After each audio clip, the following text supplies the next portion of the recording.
Welcome back to Tranquility du Jour, nourishing conversations about living a full and meaningful life with doses of tranquility. This is episode 621. I'm your host, Kimberly Wilson, bringing you tranquility through this medium since 2005. Now, today we have a wonderful returning guest. We figured out after the interview that this is actually her fourth show. And so it's such a treat, and they go back pretty far. We have been chatting on this podcast since 2009.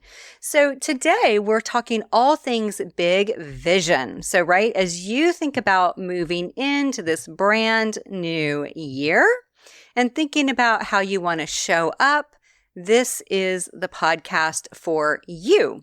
So you're going to learn about the components of a big vision, what to do when big vision doesn't quite work out as you'd hope, how to modify, how to shift, and more.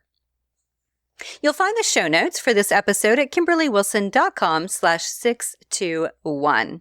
A gentle reminder to subscribe in your favorite podcast app, such as Spotify, Apple Podcast, or Amazon. And of course, visit kimberlywilson.com/podcast for more. And if you're new to Tranquility du Jour, a big ol' welcome. And you can find out more at kimberlywilson.com/new. Now, before we hear from Britt, I wanted to mention a few things that are coming up. And one that I'm so excited about is my annual year-long Coterie. So this is launching in the new year, but I do have an early bird bonus for those of you who join the Waitlist. And if you join the waitlist, you're going to be among the very first to find out and join the Coterie and also get this early bird bonus, which is all about saying goodbye to 2023 and welcoming 2024. So we'd love to have you. And there's a link to that in the show notes, but you can also find it at kimberlywilson.com/Coterie. Also, there are digital courses. So we have a mental health course now called Tranquility Within. We have the tenets course, which is all about the tenets that make up Tranquility du Jour, which is now called Living Tranquility. And then soon you're going to have a Year of Tranquility, which is taking you through my book in all sorts of fun ways. There's 12 modules for 12 months and then 4 lessons that go along with each of the modules. Stay tuned for that. And then finally, be sure to subscribe to Tranquility Salon because, of course, the New Year edition is going to be as fabulous as the others. And I'm going to be sharing some really fun ways for you to think about this brand new year and dive into it in a way that feels meaningful. Now, our guest, Britt Bravo, she's a big vision coach and copywriter who helps creatives and change makers clarify and communicate their big vision for their work in the world. She's worked at the intersection of personal growth, the arts, social change, and communication for 20 plus years.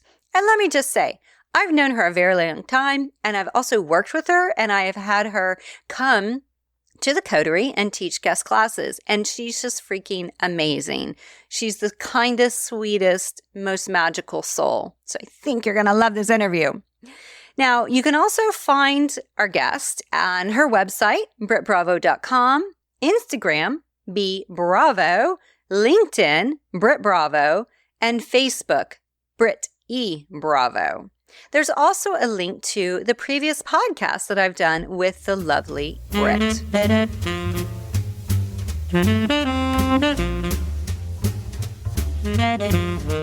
Hello, Britt. Welcome. Hi, Kimberly. I'm super happy to be back. It's such a treat to have you back on the show. Is this like 3 or 4? I don't even remember. I think it might be 4. I'm not sure, but I think it might be. What a journey. What a journey. And thank you so much for being here because this, the work that you do in the world just felt so apropos for this time of year. And so, as we tie a bow around 2023 and move into a brand new year, how do you encourage listeners to find their big vision for 2024 and, of course, beyond? Well, it might sound kind of obvious, but I'm going to say by having a vision, but there's more to it than that. So what I mean is to have a positive vision. So especially when we people talk about New Year's resolutions, it's often about fixing something or improving something, like it's avoiding something.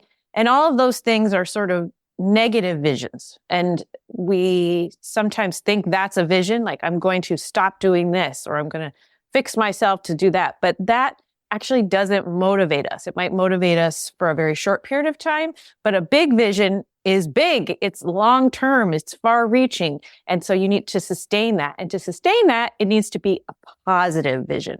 So starting with an ideal vision of your work in the world. And when I say work in the world, that can be the work that you're paid for. That could be volunteer work. It can be your work with your family. Most of the people I work, it's the work, the career you do.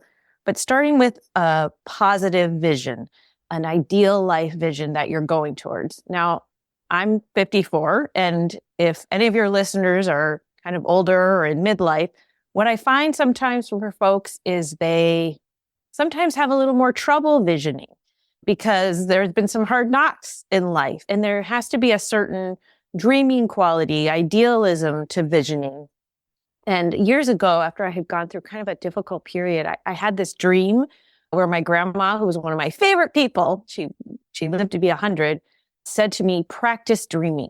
So that's something sometimes I say to folks when things have been kind of hard and they're having trouble coming up with a vision.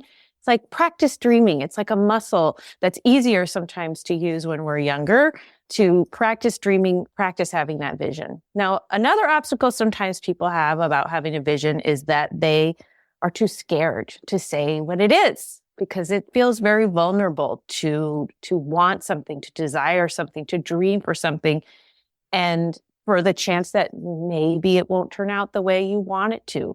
But there's never been anyone I've ever worked with who has said, I don't know what my vision is, who actually doesn't know what their vision is. It's almost always that they're just too afraid to say it because they actually want it too much, or they don't feel like it's okay for them to want it.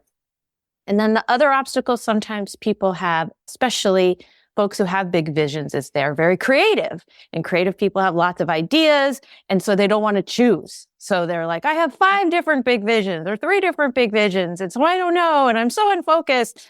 So what I usually say for that is, if you're the kind of person that's like, visions, no problem, I've got tons of them, write down those 3 to 5 visions and then make action steps towards each of those very small ones. Do a small action step toward each one each week. And again, I've never worked with someone that very slowly, 1, 2, 3, depending however many you start with, slowly fall away and you're left with 1, maybe 2, but it's usually just 1. That is what you want to focus towards. So those are a few ways to help you find your big vision for 2024 and beyond. I love it. I think it's such a great reminder. And listeners, for years, Britt and I have sent each other our goals or dreams for a year or a quarter. And it's so helpful. And Britt, as I was kind of pulling mine together for 2024 that I don't think I've sent to you yet, I realized that I was carrying over a lot of things from 2023 that did not happen. And it was kind of a bummer. And yet it also, I gave myself grace because it makes sense. 2023 was a hard year. And so I'm wondering, what do you tell people with regard to that, where you're like, well, this was my vision. I mean, one silly example was I wanted to read, I think it was like 40 books, and I think I read like 20. It's a small thing, but it's still, I was very specific about books I did want to read too, and I did not read them. And so how do you help people in that area? I mean, it sounds like what you're saying is just make sure weekly, which I totally agree, you are doing something toward that goal. But, it's not really my big vision, right, to read 40 books. So I think you may be talking a bit more bigger picture than I'm getting at. Well, let's take that as an example. Because, obviously every case is different about when someone is kind of, as you said, transferring their vision from one period to the other. So that there's a lot of different levels to that. So if we go on the big level, sometimes our vision changes, right? So that may or may not have to do with the book example. So we'll just do kind of broader. Someone has had a vision for a long period of time, and they keep pushing it forward, and there's many different things that could have happened. One is that they've actually achieved a lot of it. They're pushing it forward, but they actually aren't as excited about this vision that they've been working on for years and years, but they are not allowing themselves to change their vision. So that's one thing that can make you feel wah-wah, but it's actually not that. It's just that your vision has changed. Then there's things like that. The example, let's take it on the smaller level of the books. So let's say you say, oh, I really want to read these books, 2023, it didn't happen. I'm moving it to 2024. What I would say for something smaller in part is, how does it fit into your larger big vision, right? So we have these smaller things that make that big vision, right? And so looking at how it fits into the whole, and some people might find, oh, it doesn't fit into my larger big vision, and so I need to change it so it does fit into the larger one. Or, yes, this is an important, essential part of my larger big vision. Okay. And understanding why that is important to you, and doing instead of saying, I need to be better at it, I need to fix it, I didn't do the books, it would be framing it as more of like a learning goal. So I'm learning in 2024 how to make more time to read, rather than I'm going to try harder to, see that difference. Because when we frame things as, an improvement or a fix, we get defensive, whether consciously or unconsciously, and we're less motivated. But if we tell ourselves we're learning, there's studies about it that makes us say, oh, I'm just learning. So you create it as a learning plan. Let's say I'm going to learn how to read books, more books. And then you think, okay, what are action steps that I need to take to learn how to do that? And thinking about, what are the things that, I would say for myself, for example, like reading books. I haven't read as many as I wanted to because I'm not focusing as much. Why am I not focusing as much? I'm on my phone too much. So it might be like action step 1, turn off phone after 5:00, something like that. So those are kind of the layers to just that tiny piece of not reading your books in 2023. Yeah, great reminder, because as you were talking, I was thinking, okay, how does it fit into your bigger vision, your larger big vision? And I was like, oh, well, I'm a lifelong learner. I'm obsessed with books. I buy so many. It's just like if I would read them. But yeah, I think the bigger vision, right, is like just learning and growing and absorbing. So thank you. That totally makes sense. Yeah, exactly. Because if you were saying, oh, my big vision is I want to learn about, these topics, then it also helps you when you see the books. First of all, it helps you choose which books, because you're like, oh, I actually want to learn about these 5 topics. And it will help you prioritize it, because you're like, why am I doing this? Oh, I want to learn about this, rather than it's just a task, if that makes sense. Yes, absolutely. And so what would you say are the components of a big vision? So for our listeners that are like, yes, I want a big vision for 2024, how do you encourage them to kind of dive in with regard to the components of it? Sure. Well, so for me, a big vision is about your work in the world that is bigger than you. And as I mentioned earlier, most of the people I work with, it's about their career, but your work in the world can also be about something you do as a volunteer or as a parent or as a caregiver. But it's bigger than you. So it's about more than you. It's something that makes the world a better place. And better place is defined by you. I'm not talking like Oprah level impact here. So it doesn't have to be that big, but it's bigger than you. It's what you define as making the world a better place. It's how you define your work in the world. And it's big also because you're not always sure of all the steps to get there. Right? A smaller vision is you can see, oh, it's probably like 3 little steps and I'm there. This is something that could take years, 1, 2, 3, 5, 10 years, depending on the size of your big vision. And you might not be able to see all the steps. So it requires a bit of faith as well as regular action to get there. And it's also because it's so big, and because it's about more than you, and because if you don't know kind of all the steps, you usually need help to get there. It's not going to be all DIY. And so you're going to need assistance, whether that's like very concrete assistance, like, oh, I need an accountant, or someone to be accountable to walk with you as you go towards this big vision, or just things that you need more information about because you want to learn, like you're saying, often the people I work with, they're big learners, right? And so they need to learn things in order to get where they want to go. So that's how I define a big vision. And can it change, right? Because as our listeners and we, are thinking about the year ahead, sometimes it's like, oh, here's my vision, or here's kind of where I want to go. And then mid-year, we're like, oh, I'm not interested in that anymore. I completely forgot about that and I've moved on. Absolutely. So there's the big and the small. So the bigger part is that, if you think of who you were when you were 20, 30, 40, 50, 60, whatever age, there are certain things that run through that are the same, but there's a lot of things about you that have changed, whether they are internally, personally, emotionally, mentally, physically. You might have had some kind of illness. There might be things in your personal life, in your professional life. And then if we just think about everything that's going on in the world and how much the world has changed in the last 10, 20, 30 years. So when you have all those components changing simultaneously, it is, of course, possible that your big vision will change. And as I was mentioning earlier, you can also move along and achieve a big vision. And then it's time to be called to another vision. And sometimes people get stuck because it's kind of scary to go on to the next one. In terms of what you were mentioning of, you start maybe, January 2024, you plug along and you realize, oh, this is not for me.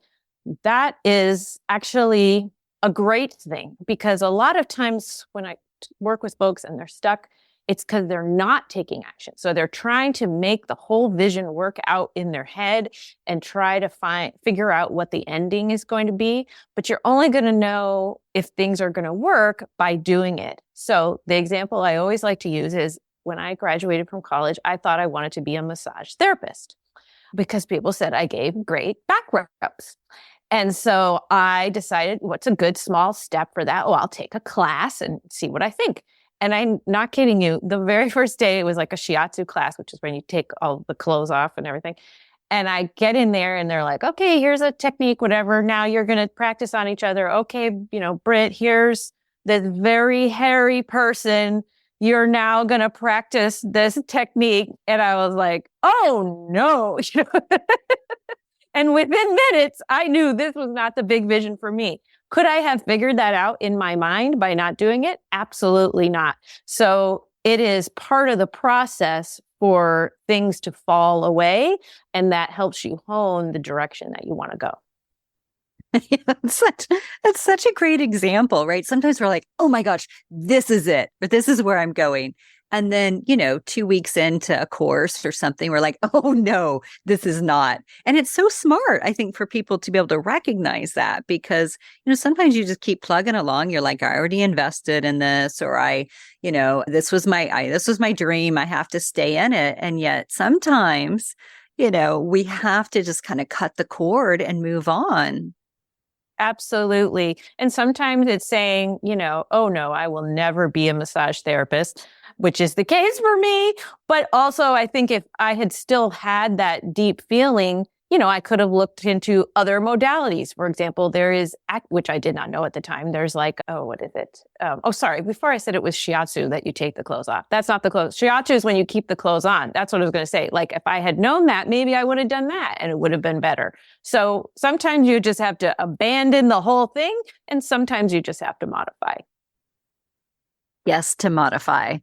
And, I think also one of the things you and I have talked quite a bit about is as we age, how our energy is so different. And I remember you even said to me a few weeks ago, you were like, yeah, we don't have the energy we had when we were a lot younger, and our time is different. We spend our time going to specialists. Like last week, I had my GP, my neurologist, my endocrinologist, all in one week, because a lot of them are just annual visits. But you're just like, yes. Oh, and PT. And right, that takes so much time of just keeping up with our aging bodies, which I think really is important as we think about modifying.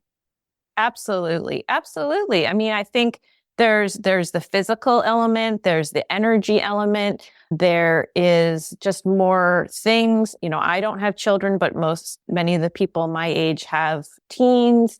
And then there's aging parents, there's aging pets. I don't know, it just goes on and on. Plus, I think 20 plus years ago, we didn't have so many modes of communication that are somehow we're required, with texts and social media and emails and all those sorts of things. And that takes up a lot of time. So, and I also think as we get older, our priorities change as well. We're not, we're like, I don't have time for that. So we are more focused on what we really want to do. Yes. So what advice do you have for our listeners? And you've shared a little bit here, but on how to make their big vision real. So once they hone in on it and they're like, okay, this is what I'm thinking. And just to clarify too, is big vision, I mean, it sounds like it's longer, right? And so would you say, is it 1 year, 5 years? But how do we make this real? Does it come down to just regular daily action steps?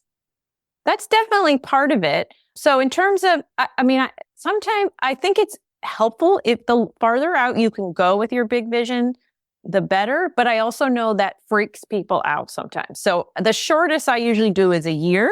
But if you can do 2, 3, 4, 5, that's great. But a year is a good amount. And usually that's kind of that's people's comfort zone, sometimes 2 years.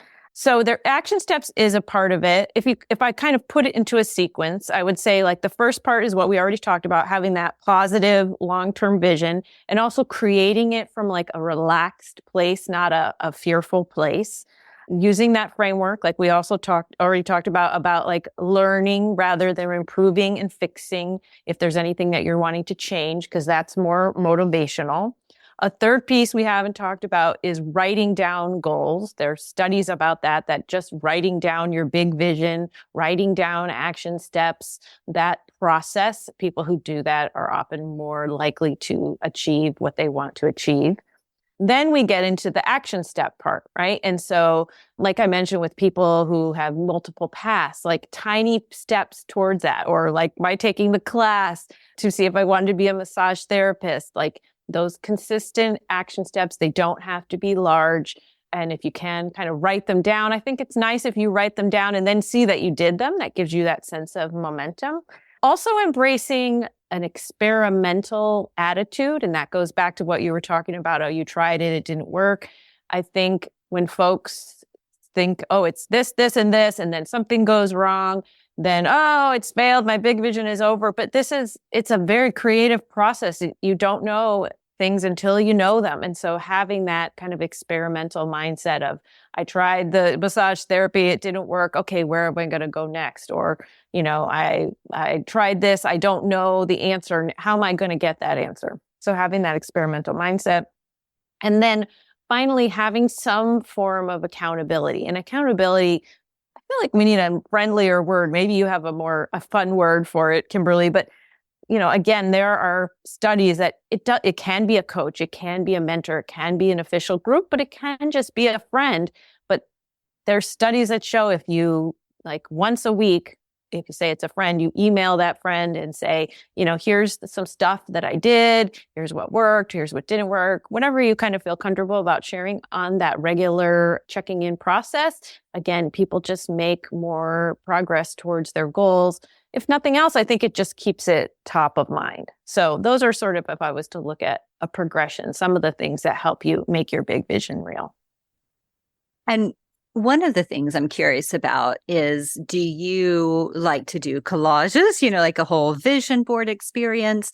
Do you write it down just in the emails to me? Do you put it into your journal? Like I tend to do both, putting it into my planner, right? So like every month I have like, these aren't big vision, but they're, goals or dreams for that month.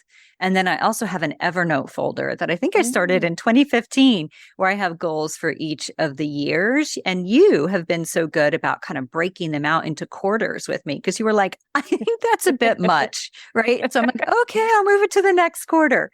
And so, yeah. So how do you encourage people, like particularly clients that you've worked with? What do you find is most useful? Because definitely we have to write them down. Yeah, you have to write them down. I think the key is for these sorts of things, it's a self-exploration process of it's like it's like being an anthropologist of yourself. I don't know if that's the right metaphor, but like, how do I work? Right. So like for one person, a collage is like the most powerful tool.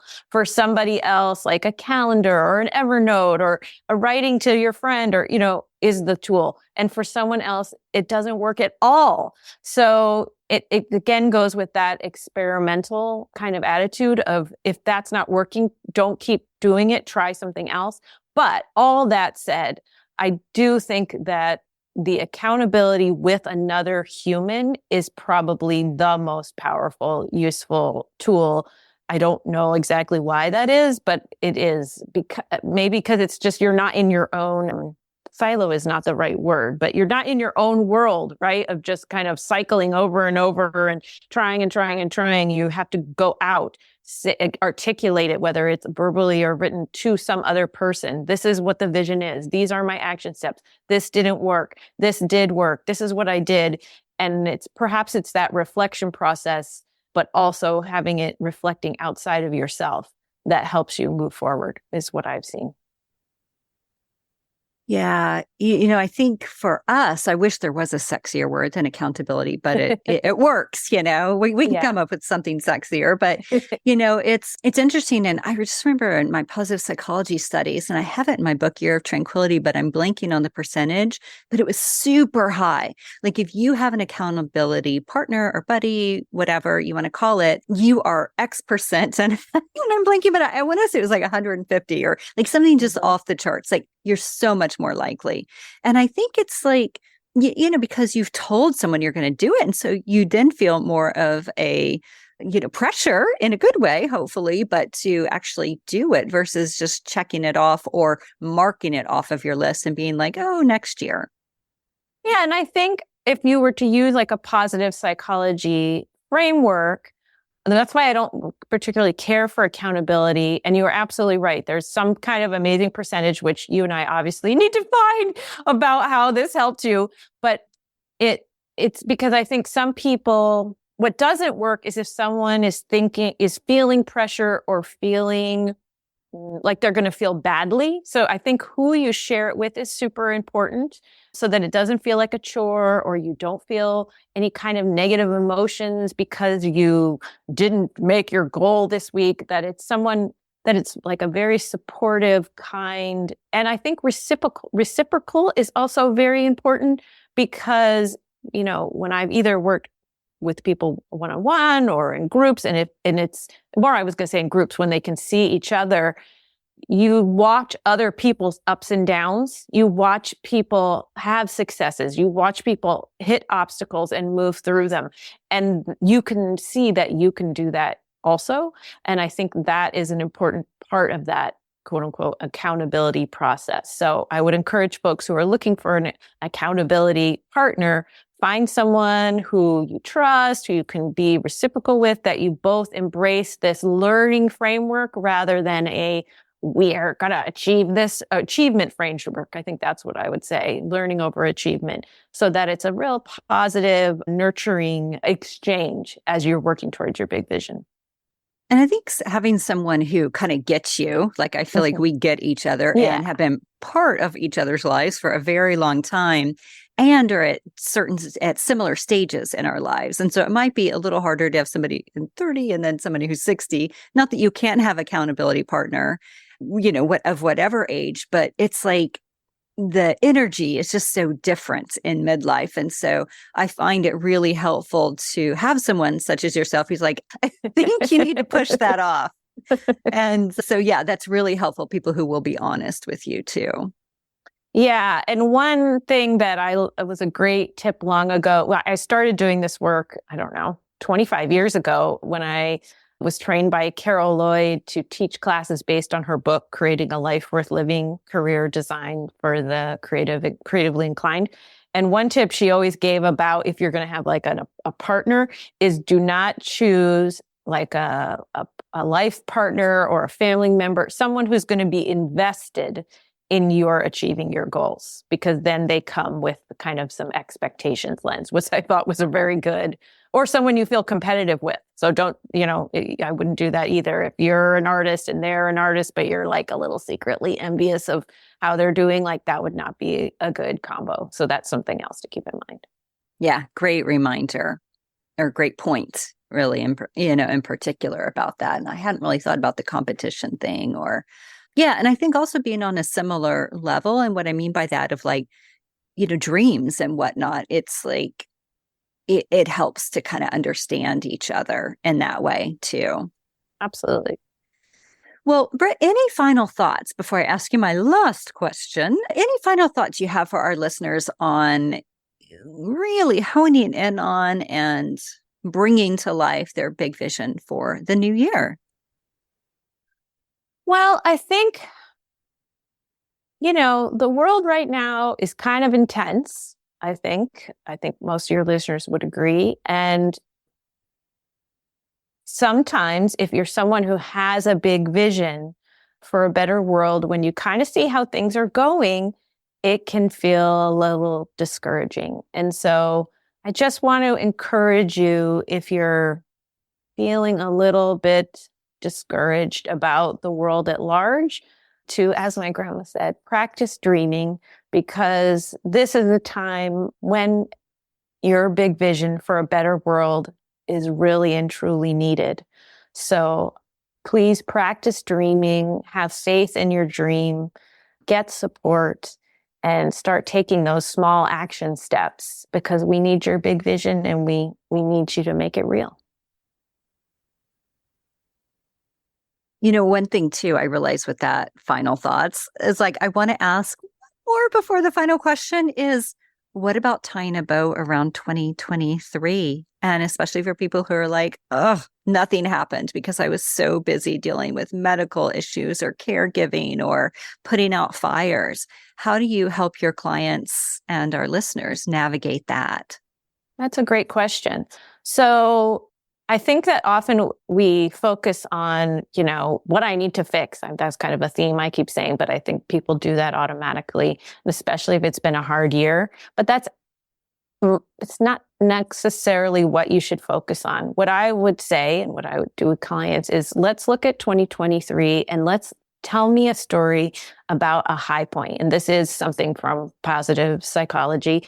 Tell me about a high point. Tell me about the strengths you used. Tell me how you felt during that. Tell me, how you can do more of that in 2024, whether it's that actual, like the actual thing that happened, or the strength, how can you use those strengths, or how can you get more of that feeling, like amplifying, even if it's the smallest thing.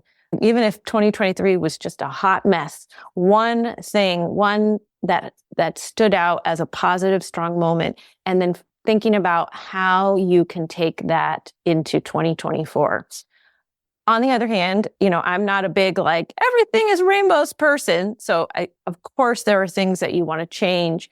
But again, going back to that idea of a learning framework, if there are things that you feel like, oh, these are things I want to develop, these are things I want to grow in 2024 because I didn't have a chance, like we were talking about the books in 2023, really reflecting on how you can learn how to turn that thing that you would like to do differently. How can you frame it as like a skill you're learning rather than a thing you're going to fix? So that's what I would do, especially for a hard year. Cheers to reframing. Yes. So my last question, as you know, having been a guest on the show for years, is how do you find tranquility in your everyday, especially in the holidays? It can be a little trickier. Yeah. Well, I find that especially at this point in my midlife, I've always liked movement and dance and exercise and things like that. But I think when I was younger, I had different motivations. And now my motivations are much deeper. They are planning for the mobility of the future. They're for better sleep. They're for managing hard days. And it's just for fun. So I find this year I've really focused and found a lot of tranquility from 3 different movement practices. So I do yoga pretty much every morning, not a super long thing, like 20 minutes, 30 minutes. And then at some point in the day, I do a video from this great woman, Paula B., who you've heard me talk about, Kimberly, who does these workouts on YouTube for women over 50. And she has cardio ones and she has strength ones. And again, they're only like 20, 30 minutes. So, which I like I say, you can fit it in. So then I feel like, okay, I just did some, investing in my physical future. Plus I feel good. I feel strong, and they're great for stress relief. And then because I work for myself and I'm usually sitting at a computer all day, I always go for a walk, which is again, like 20, 30 minutes so that I'm outside. And that combo of the yoga for kind of the more contemplative relaxation, the Paula B for like some exercise and strengthening, and then the walk, which is more like being outside, being in nature, just the being in life, has been a lovely combo for me this year. And listeners, we'll put a link to Paula B. When Britt introduced me to her, I was like, oh my gosh, this is amazing. It's like marching in place for a while. It's like so adorable. And I also, since I've been doing those for years, and I mean, I love Paula B and I love her workouts, but she does talk quite a bit. So if the talking part, because some people, exercising is a contemplative time, then I just turn the audio off and I listen to a podcast like this one. So you can do that too. I always say that for people because they turn it on and they're like, wow, that's a lot of talking. Like, you don't have to have the talking. You could put on your own audio or music. Yeah, she's absolutely adorable, listeners. So fun. And Britt, I love it because as you were saying this, I was thinking, they're like micro bursts of tranquility in your day, or like glimmers, this idea of like the opposite of triggers. And I love it. So thank you for sharing. Absolutely. Well, thanks as always, listeners, for tuning in, and to the lovely Britt for returning on the show. Thanks for having me. Super fun, as always.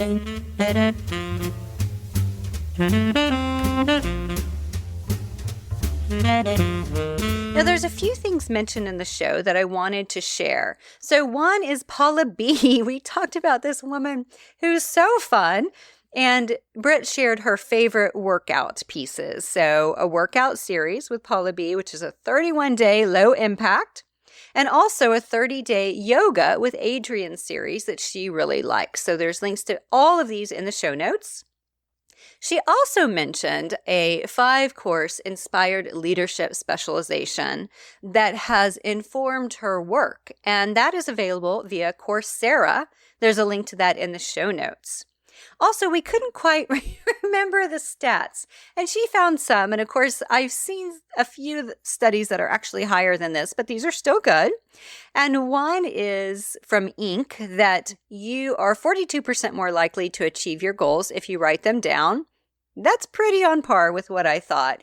And if you read the book, Write It Down, Make It Happen, I think you will be inspired to get these written down. But then also one study, and this is from blog.trello.com, and I have a link to that in the show notes that she sent, found that more than 70% of participants who sent a weekly progress report to a friend reported successful goal achievement, compared to only 35% who kept their goals to themselves and didn't write them down. So interesting. And again, I need to pull out Year of Tranquility to find that study that I mentioned to you. But it's amazing what writing things down and sharing them has to do for us. And then last but not least, just a gentle reminder, would love to welcome you into the Coterie. It's the sweetest community. It's where I devote really all of my year, from a content creation and live events and things along those lines. And we have some really fun things that are coming this year that are new, such as virtual tea dates where we chat, journal write, and answer Q&A style. And then also 2 half-day writing and creating retreats. And we also have book club. So those are just a few new things that I've added this year. And also shifted the virtual retreats to what's called seasonal soirees. It's just going to be a little different spin. And again, you can find out more about this by joining the waitlist, and then I'll send you some scoop this week. And then the program opens actually to everyone in the new year. So if you want to get in early and get this early bird bonus, join that waitlist.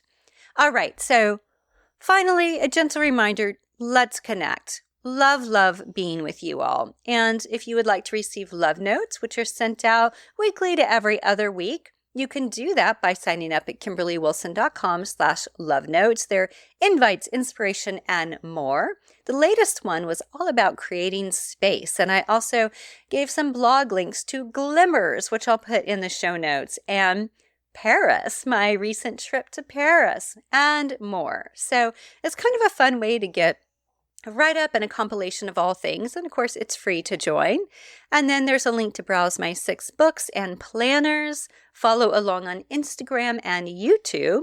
And finally, if you have a moment to share a review on Apple Podcasts, Amazon, or Goodreads, I'd be so grateful, and you may just hear it on the show and get some snail mail love. Details in the show notes, KimberlyWilson.com/621. Thanks as always for tuning in, and I wish you an amazing, delicious, delightful week ahead.